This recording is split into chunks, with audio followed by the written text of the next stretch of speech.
Matinding pinsala ang inabot sa ilang parte ng Northern Luzon dahil sa sunod-sunod na pagpasok ng bagyo sa bansa. Samantala, naghatid naman ng tulong ang Philippine Air Force at ilang sektor ng pamahalaan. Yan ang ulat ni Floyd Brands. Ilang bahagi ng bansa ang patuloy na naapektuhan dahil sa mga bagyong pumasok sa Philippine Area of Responsibility. Matatanda ang kakalabas lang ng bagyong Nika at agad namang pumasok si bagyong Ophel. Makikita sa unang video na ito na malakas at halos matumba ang mga halaman at puno dulot pa rin ng bagyong Ophel. Sa Tugigaraw, dulot pa rin ng matinding bagyo, halos lagpas bubong na ang tubig na ito. Makikita na matindi ang agos ng tubig. Ramdam naman ang malakas na hangin na may kasamang pagkidlat dahil pa rin ito sa bagyong Ophel.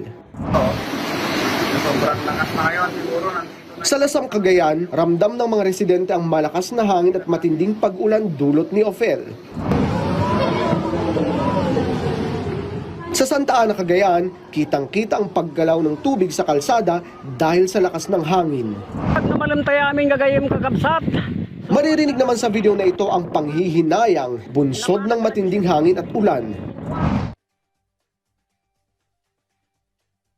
Samantala, naghatid ng mga relief goods ang Philippine Air Force o PAF sa mga apektadong lugar sa Hilagang Luzon na sinalanta ng bagyo. Sa pamamagitan ng Tactical Operations Wing Northern Luzon at Tactical Operations Group 2, ginamit ang dalawang Black Hawk helicopters mula sa Air Mobility Command ng PAF. Gumamit din ang PAF ng C-130 aircraft upang maghatid ng mga relief pack sa Basco, Batanes at mga karatig pook ng Itbayat at Sabtang. Kasama sa mga tumulong sa paghahatid ng relief goods ang mga sundalo mula sa Air Force, Philippine Army, PNP, Coast Guard, Marine Corps at mga civilian volunteers.